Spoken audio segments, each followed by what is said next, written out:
आइए आज हम बात करें कि प्रिवेसी इम्पैक्ट असेसमेंट करनी ही क्यों चाहिए और कैसे चाहिए। ये क्या होती है इसके बारे में ऑलरेडी बात कर चुके हैं और आने वाले वीडियोस में हम बात करेंगे कि प्रिवेसी इम्पैक्ट असेसमेंट करने में चैलेंजेस क्या क्या आते हैं। फिलहाल के लिए कैसे करनी चाहिए।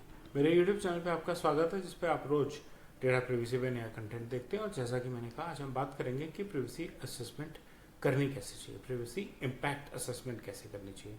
हमने पिछले वीडियोस में बात की थी कि जब भी आप कोई नया डेटा प्रोसेसिंग एक्टिविटी करें या कोई चेंज करें, इसके अलावा हमने 7-8 और ट्रिगर पॉइंट्स लिए थे कि कब करनी चाहिए। कंडक्टिंग एक्चुअली करने के प्रोसेस में पहला स्टेप यही है कि हमें पहले तो ये आइडेंटिफाई करना चाहिए कि हमें प्रिवेसी इम्पैक्ट असेसमेंट करने की ज़रूरत है। कोई नया डेटा प्रोसेसिंग प्रोजेक्ट आया है, कोई चेंजेस आए हैं आपके प्रोसेसिंग एक्टिविटीज़ में, कोई रेगुलेशंस में चेंजेस आए हैं, आप कोई नई टेक्नोलॉजी अडॉप्ट कर रहे हैं, आप पुरानी टेक्नोलॉजी को रिटायर कर रहे हैं, अब आपको नहीं यूज़ करनी, आप नहीं यूज़ करना चाहते। इन सभी कंडीशंस में आपको उन रिस्पेक्टिव प्रोसेसेस के लिए जो जिनमें ये चीज़ें इम्पैक्ट हो रही हैं उन पे PIA यानी कि प्रिवेसी इम्पैक्ट असेसमेंट करनी चाहिए। आपका एक्शन प्लान क्लियर रहना चाहिए। आपको सबसे पहले अपने पॉलिसी डॉक्यूमेंट्स को रेफर करना चाहिए कि आपने पॉलिसीज़ क्या बनाई हुई हैं, उनमें प्रिवेसी का क्या रोल है। प्रिवेसी नया सब्जेक्ट है, हो सकता है आप अभी पहली बार कर रहे हो तो शायद प्रिवेसी का रोल ना हो, तो आपके डॉक्यूमेंट्स अपडेट होने ज़रूरी है। और रेगुलेटरी मैंडेट्स क्या है, क्या चाहते हैं आपकी सरकार। अगर आप भारत में कर रहे हैं तो भारत सरकार DPDP एक्ट के हिसाब से, और अगर आप कहीं बाहर कर रहे हैं तो उनकी रिस्पेक्टिव ज्योग्राफी में क्या डिमांड है रेगुलेशंस की, क्या रूल्स गवर्नमेंट ने बनाए हैं, उनको आपको सबको डॉक्यूमेंट करके सेट करके चलना चाहिए कि भाई ये रूल्स हैं, मुझे अपने प्रोसेसेस को इन रूल्स के हिसाब से सेट करना है। उसके बाद आप अपना स्कोप बनाइए। आपकी जो एक्टिविटीज़ आपके यहाँ होती हैं उनमें पर्सनल डेटा कहाँ कहाँ इन्वॉल्व है। और ये कहने वाली बात है, पर्सनल डेटा बहुत यूज़ होता है। कोई ऑर्गेनाइजेशन बिना पर्सनल डेटा के बन ही नहीं सकती। अगर ऑर्गेनाइजेशन है, अगर मालिकों के अलावा 2-4 भी और लोग हैं तो उनकी बेसिक एम्प्लॉयमेंट डिटेल्स, उनके बेसिक प्रोविडेंट फंड डिटेल्स, उनकी basic financial details, at least banking details, ये सब तो रहेगी आपके पास। सेंसिटिविटी क्या है इस डेटा की, क्या ये सेंसिटिव डेटा है, क्या ये हाईली सेंसिटिव डेटा है, क्या ये नॉर्मल डेटा है। किसी का नाम पता फ़ोन नंबर क्योंकि उसने नौकरी के लिए अप्लाई किया था, नॉर्मल डेटा है, लेकिन उसकी सैलरी क्या थी और वो बैंकिंग किसके साथ करता है, ये सेंसिटिव डेटा। तो आपको उनको कैटेगराइज करना चाहिए कि क्या डेटा कैसे है, कौन सी टीम्स इन्वॉल्व है, स्टेक होल्डर्स कौन है, प्रोजेक्ट्स क्या हैं, कैसे हैंडल कर रहे हैं प्रोजेक्ट्स, टीम कैसे हैंडल कर रही है पर्सनल डेटा। टेबल पे तो नहीं पड़ा। आप कहेंगे Indian DPDP act non digital data को नहीं रेफर करती, लेकिन अगर कोई अपना CV दे रहा है तो वो तो पेपर ही देगा और वो टेबल पे ही रखा जाएगा, डिजिटाइज किया जाएगा। आप उसको स्कैन करके इंटरनली सर्कुलेट करेंगे, कल को वो ज्वाइन करेगा, आप अपने HRMS में उसकी एंट्री डालेंगे। और बहुत सी कंपनीज में एप्लीकेशन डालने वाले यूजर्स की भी इंफॉर्मेशन अपनी कंपनी में डाली जाती है। ठीक, एक्शन प्लान क्या है आपका। आप स्टेक होल्डर्स को आइडेंटिफाई कीजिए कि उस प्रोजेक्ट के लिए स्टेक होल्डर्स कौन है, और उन रिस्पेक्टिव टीम्स को आइडेंटिफाई कीजिए जो उस पर्टिकुलर एक्टिविटी में इन्वॉल्व है।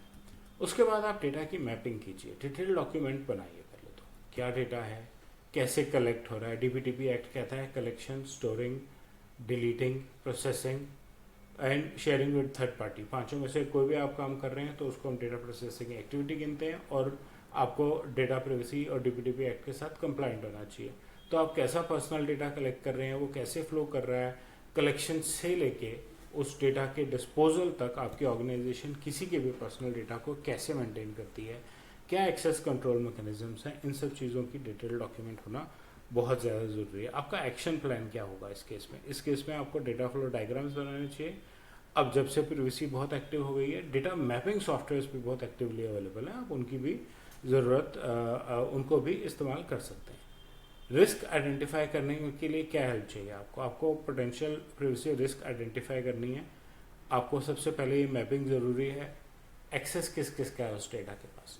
ये आसान भी हो सकता है, फाइल सर्वर पे कुछ 2-4 अनऑथराइज लोग हैं, उनका एक्सेस रिमूव कीजिए, और ये बहुत डिफिकल्ट भी हो सकता है। आपके डेटाबेस में कैंडिडेट की इंफॉर्मेशन पूरी है लेकिन वो चाहिए नहीं क्योंकि वो कैंडिडेट रिजेक्ट हो चुका है, तो आपकी पॉलिसी क्या कहती है कि क्या मैं इसे हमेशा अपने पास रखूँगा। आप कह सकते हैं, लेकिन अगर हम प्रिवेसी के नॉर्म्स देखें जहाँ पर्पस लिमिटेशन और डेटा मिनिमाइजेशन की बात होती है, तो जब कैंडिडेट को आपने रिजेक्ट ही कर दिया तो आपको उसकी पूरी पर्सनल इन्फॉर्मेशन क्यों स्टोर करनी है।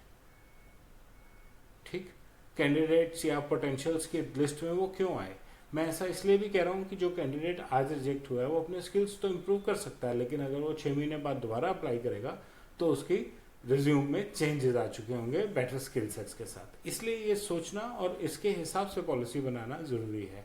क्या कभी कोई ब्रीच हो चुके हैं, अगर हुए थे तो उनका क्या इम्पैक्ट पड़ा था, किस लेवल की नॉन कंप्लायंस थी, अगर नहीं हुए हैं तो क्या क्या ब्रीच हो सकते हैं। अगर इसका सीवी टेबल पे रह जाए और कोई इसका फ़ोन नंबर यूज़ कर ले, फोटोग्राफ ले ले, सीवी के ऊपर बैंकिंग डिटेल नहीं होती, नॉन सेंसिटिव डेटा होता है, लेकिन फ़ोन नंबर भी मिसयूज हो और एब्रप्ट मैसेजेस भी जाएं, वो भी एक रिस्क है। तो आपको आइडेंटिफाई करना है कि आपका एचआर कहीं गलती से पेपर टेबल पे तो नहीं छोड़ देता। अकॉर्डिंगली उनको गाइड और ट्रेन करना है। ट्रेनिंग एक बहुत इंपॉर्टेंट एस्पेक्ट है, क्योंकि हम ट्रेडिशनली ऐसे काम नहीं करते आए हैं। रिस्क असेसमेंट मैट्रिसेस यूज़ कीजिए और अपने रिस्क को प्रायोरिटाइज कीजिए, कौन सा रिस्क ज़्यादा हैवी है। ये एग्जाम्पल बहुत छोटा है, एक सिंगल यूज़र के डेटा या 2-4 यूज़र के डेटा से शायद आप उसको इम्पैक्ट में गिने ही ना, लेकिन ये सिर्फ एक एग्जाम्पल है और ये मल्टीप्लाई हो सकता है। मिटिगेशन स्ट्रेटजीज प्रपोज कीजिए, टेक्निकल कंट्रोल्स इंप्लीमेंट कीजिए, डेटा एक्सेस और सिक्योरिटी पॉलिसीज इंप्लीमेंट कीजिए, रिव्यू कीजिए क्या चल रही हैं, फिर प्रिवेसी रिलेटेड पॉसिबिलिटीज़ को और पॉलिसीज़ को अपडेट करके, जैसा मैंने पहले भी कहा था, हो सकता है आप प्रिवेसी अभी करना शुरू किए हैं तो शायद प्रिवेसी के पॉइंट्स ही नहीं है आपकी पॉलिसीज़ में, तो अपनी पॉलिसीज़ को अकॉर्डिंगली अपडेट करके अपने एम्प्लॉयज़ को ट्रेन कीजिए। रिव्यू कीजिए कि थर्ड पार्टी कॉन्ट्रैक्ट्स क्या बने हुए हैं और कैसे बने हुए हैं, और उनको जहाँ भी अपडेट करने की ज़रूरत है कि वो आपके बिहाफ पे कलेक्टेड इन्फॉर्मेशन को कैसे इस्तेमाल करने वाले हैं, ऐसा कीजिए। फाइनली असेसमेंट को क्लोज करने के लिए आपको प्रॉपर डिटेल रिपोर्ट बनानी चाहिए, एक एक प्रोसेसिंग एक्टिविटी की समरी बनानी चाहिए, डिटेल प्रोसेस लगाना चाहिए, उस प्रोसेस में किस लेवल पे क्या रिस्क है और उस रिस्क की क्या प्रायोरिटी है। अगर रिस्क 1-2 यूजर्स के पर्सनल इन्फॉर्मेशन का है तो शायद आप उसको प्रायोरिटाइज अभी ना करें, प्रोवाइडेड किसी और प्रोसेस में ज़्यादा बड़ा रिस्क है, तो प्रायोरिटी आपको उस हिसाब से सेट करनी होगी, मिटिगेशन स्ट्रेटजीज बनानी होंगी, और उस डॉक्यूमेंट में एक एक्शन प्लान आना चाहिए कि अब हम इन चीज़ों को ठीक करेंगे, कैसे ठीक करेंगे, किन टाइमलाइन में ठीक करेंगे और किसकी क्या रिस्पॉन्सिबिलिटी रहेगी। ये रिपोर्ट आप स्टेक होल्डर्स को देके उनका अप्रूवल लीजिए और पीरियडिकली असेसमेंट्स रीअसेसमेंट्स करते रहिए। पहली बार आपको बहुत दिक्कत और बहुत टाइम कंज्यूमिंग हो सकता है क्योंकि आप पहली बार कर रहे हैं, लेकिन आगे चल के जब सेम प्रोसेसेस को आप दोबारा असेस करेंगे अपडेट्स लेने के लिए, तो शायद उतनी डिफिकल्टी या उतना टाइम कंज्यूमिंग ना रहे।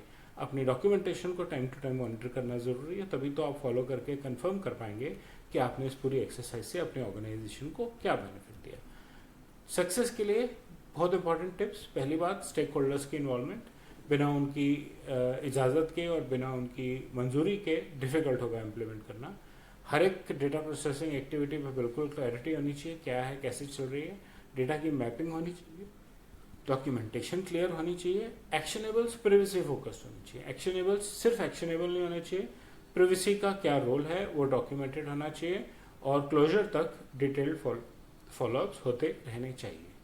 ये बेसिक स्टेप्स हैं कि आपको पीआईए कैसे कंडक्ट करनी है। कुछ प्रोसेसेस के लिए बहुत आसान होगा, बहुत छोटे प्रोसेस होंगे, कुछ के लिए बहुत मुश्किल भी हो सकता है।